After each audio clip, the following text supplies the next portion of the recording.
menurut Simanjuntak, perlindungan hukum adalah segala upaya pemerintah untuk menjamin adanya kepastian hukum serta memberi perlindungan kepada warganya agar hak-haknya sebagai seorang warga negara tidak dilanggar. Nah, untuk unsur-unsur perlindungan hukum, yang pertama adalah adanya perlindungan dari pemerintah kepada warga, yang kedua jaminan kepastian hukum, dan yang ketiga berkaitan dengan hak-hak warga negara. Untuk yang terakhir adanya sanksi hukuman bagi pihak yang melanggarnya. Kita akan masuk ke materi selanjutnya, yaitu pentingnya perlindungan dan penegakan hukum. Alasan kenapa harus ada perlindungan dan penegakan hukum. Yang pertama, supremasi hukum. Hukum mempunyai kekuasaan mutlak dalam mengatur pergaulan manusia dalam berbagai macam kehidupan. Untuk yang kedua, agar tegaknya keadilan. Agar dapat mewujudkan keadilan bagi setiap warga negara, setiap warga negara dapat menikmati haknya dan melaksanakan kewajibannya. Dan yang terakhir, mewujudkan perdamaian dalam kehidupan di masyarakat. Perdamaian akan terwujud apabila setiap orang dilindungi dalam segala bidang kehidupan. Nah, sampai penjelasan Ibu saat ini ada yang ingin ditanyakan belum? Apa sudah mengerti semua? Bu. Kita lanjut ke materi selanjutnya ya. Masuk ke peran lembaga penegakan hukum dalam menjamin keadilan dan kedamaian. Nah, menurut kalian polisi itu merupakan lembaga yang penegakan hukum atau bukan? Iya, Bu. Alasannya kenapa? Karena dia melakukan penangkapan penyelidikan. Tuh, yang lain? Ada lagi yang ingin memberi alasan?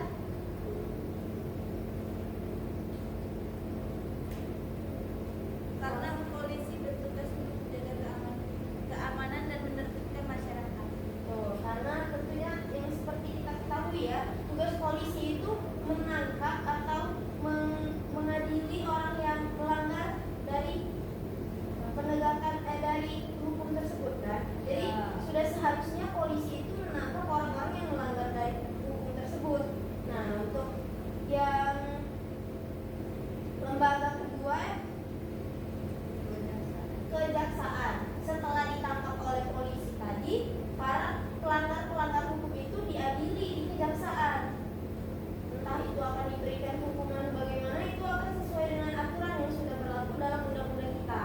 Dan yang peran ketiga yaitu hakim. Nah, hakim di sini sebagai orang yang memberikan hukuman tersebut, tentu melalui undang-undang yang sudah ada pada negara kita. Nah, dan yang terakhir advokat dalam penegakan hukum. Di sini advokat itu berperan dalam penegakan hukum apabila ada korban yang merasa dirinya tidak bersalah, dan seperti kasus yang kita ketahui kan, beberapa kasus itu salah tangkap atau korbannya merasa dia tidak bersalah tapi dia tetap ditangkap. Nah, di sini itulah gunanya advokat. Sampai saat ini ada yang ingin ditanyakan? Belum. Baiklah.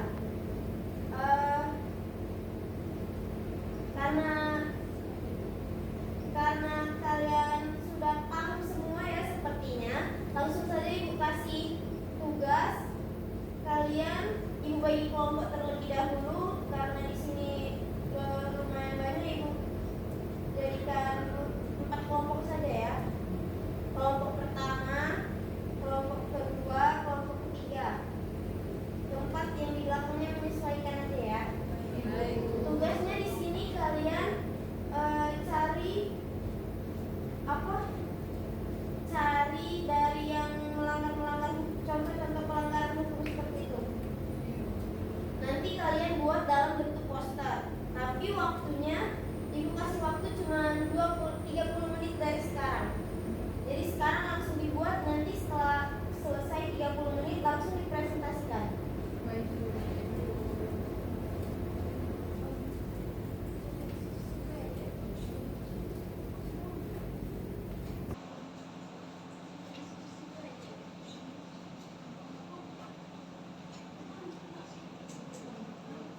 Ayo 30 menit ya, buat semenarik dan sebagus mungkin.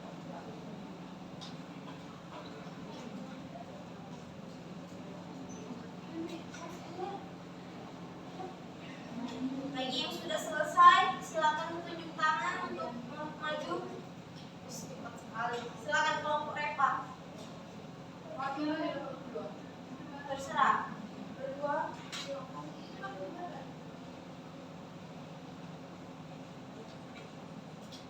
Oke, baiklah. Di sini saya mengambil Kelompok berapa Repa? 2. Ya, kelompok 2 Repa silakan.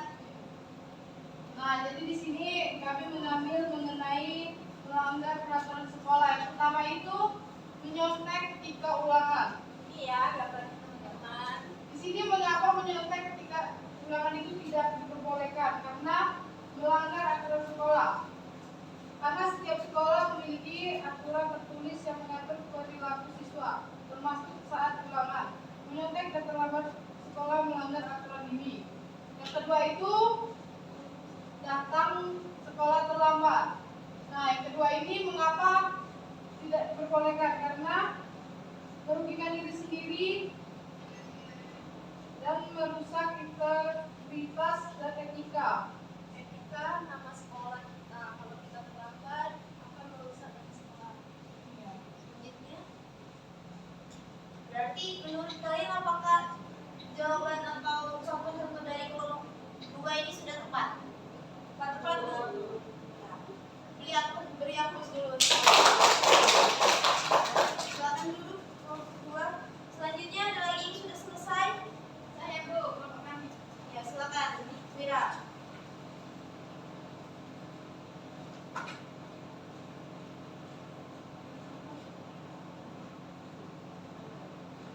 Oke, di sini kami membahas tentang contoh kasus pelanggaran hukum di lingkungan keluarga.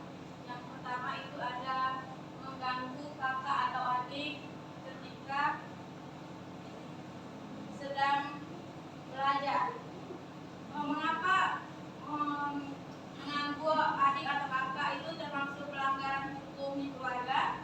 Karena dapat menimbulkan ketidaknyamanan atau mengganggu ketentraman. Hal ini berkaitan dengan kesadaran hukum yang harus ditanamkan sejak dini pada keluarga. Yang kedua itu ada mengabaikan perintah orang tua. Mengapa contoh kasus ini termasuk dalam hukum lingkungan keluarga? Karena dalam konteks keluarga melibatkan aspek disiplin atau tanggung jawab.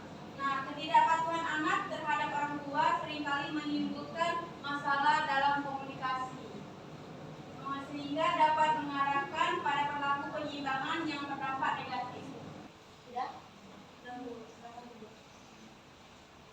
Menurut teman-teman, apakah sudah sesuai dengan yang disampaikan oleh kelompok Wira tadi? Sudah. Sudah? Untuk kelompok yang lain yang belum, Ibu tunggu di pertemuan selanjutnya. Kalian harus lebih aktif dan harus lebih bagus dalam menyampaikan serta membuat dari posternya.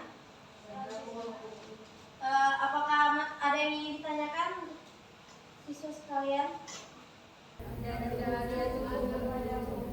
Baiklah, sepertinya sudah paham semua.